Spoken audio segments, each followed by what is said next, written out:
जो कलाकृति है उसको बढ़ावा मिलेगा, हमको जो है रोजगार मिलेगा। वो चक्की चला के बर्तन जो है बनाया करते थे, जो है सर्वांगीण विकास होना ही चाहिए। तो आज प्रजापति समाज जो है सभी सरकारें आज तक हिंदुस्तान में हर स्टेट में माटी कला बोर्ड बने हैं, तो एक राजनीतिक उपक्रम रह गया। वो कोई संवैधानिक ऐसा कोई उसका वजूद नहीं है, ना उसका कोशिश ही करनी चाहिए सरकारों को या आदर्श समाज के लोगों को कि जब वो हमारी ज़रूरत के बिना उनका काम नहीं चले, भेदभाव नहीं होना चाहिए। भेदभाव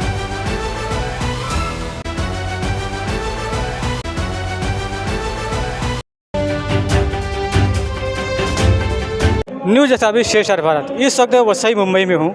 आज देखिए जा है प्रजापति कुंभकार समाज के यहाँ पर जो सामाजिक सम्मेलन है यहाँ पर किया गया है। यहाँ पर देखिए काफ़ी लोग उपस्थित हैं, अलग अलग राजनीतिक दल के भी, अलग सामाजिक दल के भी हैं। यहाँ पर काफ़ी लोग उत्साह है, खेल कूद लोग के भी यहाँ पर उपस्थित है। तो हमारे बीच में विक्रम सिंह जी हैं। और विक्रम सिंह जी, क्या कहेंगे आप यहाँ पर जो अखिल भारतीय कुम्हार संघ से आप उपस्थित हुए हैं, आपने एक उत्साह दिया है जैसे कि माटी कला बोर्ड के बारे में, शिक्षा के बारे में, खेल के बारे में, क्या उत्साह देना चाहते हैं आप? बिल्कुल, अखिल भारतीय प्रजापति कुम्हार समाज का सम्मेलन था वसई में। और कहीं न कहीं जो हमारा परंपरा है, मिट्टी का बर्तन और वो कला और जो एनवायरनमेंट को फेवरेबल हमारी जो अगर बर्तन है उसको अगर भारत सरकार या महाराष्ट्र गवर्नमेंट बढ़ावा देगी तो निश्चित तौर पे एक तो हमारा जो कलाकृति है उसको बढ़ावा मिलेगा, हमको जो है रोज़गार मिलेगा। और दूसरा है कि हमारा जो पर्यावरण जो बिगड़ा हुआ है, फाइबर का यूज़ ज़्यादा हो गया, प्लास्टिक का यूज़ हो गया है, वो कहीं न कहीं बचेगा और रोज़गार तो मिलेगा ही मिलेगा, लेकिन हमारे पर्यावरण को भी जो है बढ़ावा मिलेगा। और जो हमारा परंपरा रहा है, पूर्वजों ने जो अनादिकाल से हज़ारों वर्ष से जो ऋषि मुनि रहे होंगे, जंगलों में रहे होंगे, तो उनका कहीं ना कहीं सबसे पहला अगर आधार बना होगा तो ये मिट्टी का बर्तन बना होगा जो है, और वो अभी तक है, जीवंत है। तो उसे हमें नेक्स्ट 21वीं सदी में जो है नेक्स्ट जनरेशन को दे के जाना है और बहुत अच्छे तरीके से दे के जाना चाहिए। हम सबका रिस्पॉन्सिबिलिटी है, क्योंकि हमने अपने बचपने में देखा है कि बड़े बुजुर्ग जो है वो चक्की चला के बर्तन जो है बनाया करते थे जो है। तो कहीं ना कहीं अब तो इलेक्ट्रॉनिक मशीनें आ गई हैं, अब अगर हम पीछे रह जाए तो ये कहीं ना कहीं हमें आने वाली पीढ़ी माफ़ नहीं करेगी। तो सर, जैसा आपने चक्की के नाम लिया, चक्की देखते समय क्या आपको क्या उत्साह लगता था? तो चक्की नाचती थी तो नहीं, वो एक देखिए, एक अपने आप में वो हमारा परंपरा था, वो जीवन चक्र था, वो चक्री नहीं था, हमारा जीवन चक्री था। तो जीवन चक्री को हमें रोकना नहीं चाहिए, उसे और गति देना चाहिए। अच्छा सर, एक सवाल करते हैं, जैसा कि अभी यहाँ मंच पे कहा गया राजनीतिक और समाज सेवी खेल कूद, इसमें क्या भागीदारी अनुदान होना चाहिए? बिल्कुल, देखिए हर सर्व समाज जो है सर्वांगीण विकास होना ही चाहिए। तो आज प्रजापति समाज जो है सभी क्षेत्रों में आगे बढ़ा है, डॉक्टर, इंजीनियर और कहीं न कहीं जो है समाज सेवा में बड़े तेज़ी से ये समाज गया है, उद्योग जगत में तमाम जो है व्यवसाय में गए हैं ये समाज। लेकिन कहीं न कहीं जो है जो मूल परंपरा है उसे भी जो है कायम रखना चाहिए और उस पर गर्व करना चाहिए, क्योंकि जो देखिए कुछ लोग ऐसा है कि विकसित होने के बाद अपने मूल परंपराओं को भूलने लगते हैं, बताना अच्छा नहीं मानते हैं। लेकिन प्रजापति समाज एक ऐसा समाज है जिसको प्राउड फील होता है अपनी परंपराओं को बताते हुए जो है, तो ये बहुत अच्छी बात है और इसे और बढ़ावा देना चाहिए।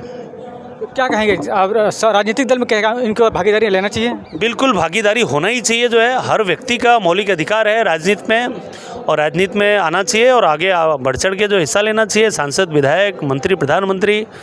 आज मोदी जी जो है एक सामान्य वर्ग के व्यक्ति अगर देश के प्रधानमंत्री बन सकते हैं, हमारे देखिए इस राज्य के उप मुख्यमंत्री एकनाथ शिंदे साहब सामान्य व्यक्ति थे, उन्होंने महाराष्ट्र का नेतृत्व किया। हमारे प्रताप सरनाईक जी हैं, उन्होंने नेतृत्व किया। तो निश्चित तौर पे सभी समाज को आगे आना चाहिए जो है। धन्यवाद सर। तुम्हारे बीच में और लोग यहाँ पे हमसे ज़रा परिचय लेना चाहते हैं। सर, आप क्या करते हैं? मैं डॉक्टर अंजनी क्योरीवाल, मैं मिट्टी के बर्तनों में शोध करता हूँ। अच्छा, आप मतलब आप एक खुद प्रसिद्ध करते हैं मिट्टी के बर्तन करता हूँ, शोध करता हूँ, PhD है मेरे पास मिट्टी के बर्तनों पर, न्यूट्रिशन में। तो जैसे विक्रम सर ने आप कहा है राजनीति में या आना चाहिए, भागीदारी लेना चाहिए, जैसे कि अपनी जो कला माटी कला बोर्ड के लोग भूल जा रहे हैं, तो सर ने क्या कहा हो, क्या आपको क्या उद्देश्य लगता है? देखिए दो बातें हैं यहाँ पर। एक तो राजनीतिक महत्व है, तो जितने भी सरकारें आज तक हिंदुस्तान में हर स्टेट में माटी कला बोर्ड बने हैं, तो एक राजनीतिक उपक्रम रह गया। वो कोई संवैधानिक ऐसा कोई उसका वजूद नहीं है, ना उसका कोई बजट होता है, ना कोई उसका कुछ विधानसभा में या संसद में कोई ना उसका बजट होता है। तो राजनीतिक नियुक्तियाँ हैं और एक सिर्फ राजनीतिक लाभ के लिए और दी जाती हैं। यदि ये परंपरा महाराष्ट्र में स्थापित हुई तो आप तय मानिए माटी कलाकारों का भविष्य अंधकार में है। देखा जाए तो हर प्रांत में जो प्रजापति होते हैं अलग, महाराष्ट्र में अलग नाम जाने जाते हैं, तमिल में अलग नाम जाते हैं, यूपी में अलग नाम जाने जाते हैं। जो प्रजापति है उसकी पहचान माटी है, ठीक है ना। अब प्रजापति समाज एक ऐसा सामाजिक समाज है जो हर समाज से जुड़ा हुआ है, किसी न किसी तरीके से हर तमाम समाज से जुड़ा हुआ है, चाहे उनकी शादी हो, चाहे उनके यहाँ मृत्यु हो, चाहे उनके यहाँ कोई बच्चा हो। तो एक सामाजिक दायरे का ये व्यक्तित्व है। तो ये अक्सर क्या होता है कि अपने आप को एडजस्ट करने की ज़्यादा कोशिश करता है, बट कोशिश ही करनी चाहिए सरकारों को या अदर समाज के लोगों को कि जब वो हमारी ज़रूरत के बिना उनका काम नहीं चले तो उन्हें कम से कम हमारे समाज की तरफ देखना चाहिए। यानी आपका कहने मतलब जो पहले भेदभाव था, भेदभाव नहीं होने चाहिए। भेदभाव नहीं होना चाहिए, भेदभाव नहीं होना चाहिए। हमारी ज़रूरत है, उस ज़रूरत के लिए हमें भी ज़रूरत वो मदद करें। धन्यवाद। तो देखिए यहाँ पर काफ़ी जो समाज सेवी थे उनसे विशेषतर चर्चा किया है। कुंभकार जो महासंघ कुंभकार अखिल भारतीय कुंभकार जो कि यहाँ प्रोग्राम रखे थे, काफ़ी यहाँ पे बढ़ चढ़ कर लोग हिस्सा लिए, राजनीतिक दलों भी लिए, अन्य राजनीतिक दल लिए, जो उनके समाज के लोग हैं, काफ़ी लोग उनको उत्साह दिया गया है कि हर जगह उनकी जो है माटी कला बोर्ड का आवेदन दिया जाए। न्यूज़ 4 वसई मुंबई।